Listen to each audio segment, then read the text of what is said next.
21세기 민족일보 TV 뉴스 브리핑입니다. 총 5편의 뉴스를 준비했습니다. 10월 18일 첫 번째 소식입니다. 바이든 취임 9개월 만에 30%대 지지율. 미 여론조사 기관 트래펄가 그룹이 4일에서 6일 실시한 조사에서 바이든 대통령의 지지율은 39.6%로 30%대까지 내려갔다. 주요 외신 매체들은 11일 바이든의 고전을 분석하는 기사를 잇따라 내놨다. 주로 코로나 팬데믹 장기화, 고용 증가 둔화, 아프가니스탄 철군 사태 등 악재가 겹친 데 따른 것이란 분석이다. 이런 상황에서 다음 달 2일 실시되는 미 버지니아주 주지사 선거가 내년 11월 중간선거 전 바이든 행정부에 대한 심판대가 될 것이란 관측이 나온다. CNN은 민주당이 패배할 경우 내년 중간선거를 앞두고 패닉에 빠질 것이라고 지적했다. 다음 소식입니다. 트럼프 역대 미 대통령 중 가장 큰 정치력 유지.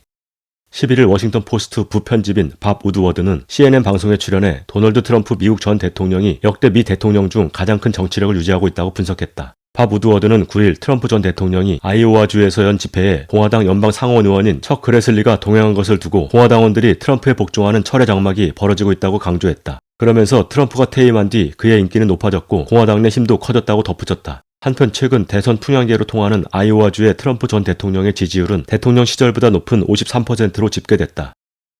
다음 소식입니다. 시진핑 조국 통일 반드시 실현해야. 지난 9일 중국 신해혁명 110주년 기념식에서 시진핑 주석이 통일이 중국의 절대적인 과제라고 강조했다. 시진핑 주석은 대만 독립분열은 조국 통일의 최대 장애이자 민족 부흥의 심각한 위협이라며 조국의 완전한 통일이라는 역사는 반드시 실현해야 하고 반드시 실현할 수 있다고 말했다. 또 서방을 겨냥해 대만 주권 문제 개입은 내정 간섭이라고 경고하며 우리는 평화통일 일국 양제의 기본 방침과 하나의 중국 원칙을 견지하면서 양안 관계의 평화 발전을 추진할 것이라고 강조했다. 중국은 10월 들어서만 전투기와 폭격기 150여 대를 대만 영공 부근에 투입하며 군사적 긴장도를 높여가고 있다.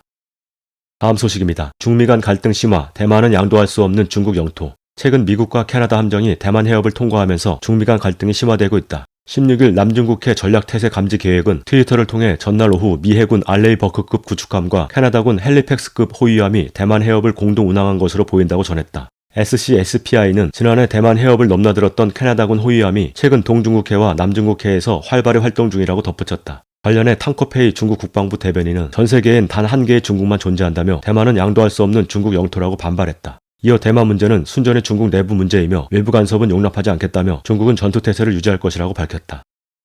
마지막 소식입니다. 미 해군 구축함 채피, 블라디보스토크 인근 영해 침범 시도. 15일 러시아 국방부는 성명을 내고 15일 오후 5시 미 해군 구축함 채피가 러시아 수역으로 접근했으며 영해 진입을 시도했다고 밝혔다. 러시아 국방부는 미 구축함은 중로 합동 화력 훈련으로 진입이 금지된 해역에 있었다며 인근에 있던 러시아 해군 구축함 트리부추 제독이 이런 행동에 대해 국제통신 채널을 통해 경고했다고 설명했다. 이어 트리부추 제독은 국제항행 규정을 준수하면서 미 구축함의 영해 침범을 저지하기 위한 기동에 들어갔다며 오후 5시 50분 두 함정이 60m까지 접근한 후에야 미 구축함은 방향을 틀었다고 지적했다. 반면 미국 인도태평양 사령부는 채피는 동해 공해에서 일상적인 작전을 수행 중이었는데 러시아 구축함이 채피의 65야드 이내로 들어왔다고 주장했다. 10월 18일 뉴스 브리핑 마칩니다.